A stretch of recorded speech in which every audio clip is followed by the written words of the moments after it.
എന്താണ് ആക്ച്വലി അസുഖം? ആ, അത് ഞാൻ അയച്ചു തരാം സാർ. അത് നോക്കി ഇവിടെ ഫോൺ എടുക്കാൻ സമ്മതിക്കത്തില്ല, അതാണ്.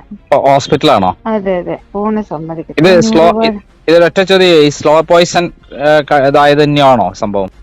അല്ല, ഒരുപാട് കാരണങ്ങൾ അതിനകത്ത് വന്നിട്ടുണ്ട്. അവർക്ക് ഇത് ഇങ്ങനെയുള്ള അസുഖങ്ങളുടെ എന്താ പറയാ, അതിന്റെ സോഴ്സ് എങ്ങനെയാണെന്ന് അവർക്ക് കണ്ടുപിടിക്കാൻ പറ്റത്തില്ല. ഉം, ഉം, ഉം, ഇപ്പൊ വർഷങ്ങളായില്ലേ, ഇപ്പൊ 2018 തൊട്ട് തുടങ്ങിയതാണിത്. അപ്പൊ ഉം. ഇനിയിപ്പോ നോക്കണം സാർ അതെന്താന്ന്. ഈ സ്ലോ പോയിസൺ കഴിച്ചാൽ പ്രഥമ ദൃഷ്ട്യാ പെട്ടെന്ന് കണ്ടുപിടിക്കാൻ പറ്റില്ല, ഘട്ടം ഘട്ടമായിട്ടാണോ ഉണ്ടാവുക? അതെ അതെ അതെ, അത് നമ്മളറിയില്ല. ഈ നമ്മുടെ നമ്മള് ശരീരം മുഴുവൻ തളരുക, ആന്തരിക അവയവങ്ങൾ എല്ലാം തകരാറിലാവുക, ക്യാൻസർ പോലുള്ള രോഗങ്ങൾ വരിക, ഇതൊക്കെയാണ് അതിന്റെ ലക്ഷണങ്ങൾ.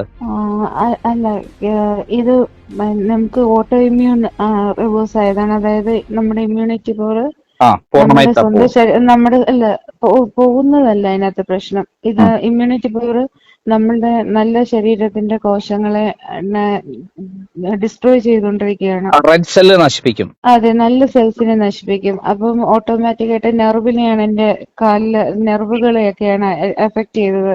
ഉം, ഉം, വാസ്കുലൈറ്റിസ് എന്ന് പറയുന്ന രക്തവാദം, ഉം, അതായത് നെർവ്സിന്റെ എല്ലാം നീർവീക്കം, ഉം, രക്തക്കൊള്ളികളിൽ നീർവീക്കം ഉണ്ടാക്കുകയാണ് ചെയ്തത്. എന്നിട്ട് ഞരമ്പുകളുടെ മൈലിൻ ഷീറ്റ് ഉം, ഉരുകി പോകും. അത് ഈ ഓട്ടോഇമ്യൂൺ കാരണമാണ് അങ്ങനെ വന്നത്. അപ്പൊ നമ്മൾ ഈ നെർവ്സ് പോകുന്ന ഭാഗത്തെ മസിൽസ് പ്രവർത്തിക്കില്ലല്ലോ, ഉം, അങ്ങനെ ആ വീക്ക്നെസ് ഉണ്ടാവും. അപ്പൊ ആദ്യമൊക്കെ എക്സ്ട്രീമിറ്റീസ്, അതായത് കാലുകളിലും കൈകളിലുമാണ് വന്നത്. ഉം, പിന്നീടാണ് ഉം, ഇപ്പം ചില സമയത്തൊക്കെ കണ്ണുകളെ ബാധിക്കും. ഉം. പിന്നെ അതിന് ട്രീറ്റ്മെന്റ് എടുക്കുമ്പോൾ ആദ്യം കണ്ണുകൾക്ക് വരുന്ന സമയത്ത് തന്നെ ട്രീറ്റ്മെന്റ് എടുത്താൽ കുറച്ച് റിവേഴ്സ് ആവും. പിന്നീട് വീണ്ടും ആഴ്ചകൾക്ക് ശേഷം ഇത് വരും. ഉം, ഉം. അങ്ങനെയാണ്.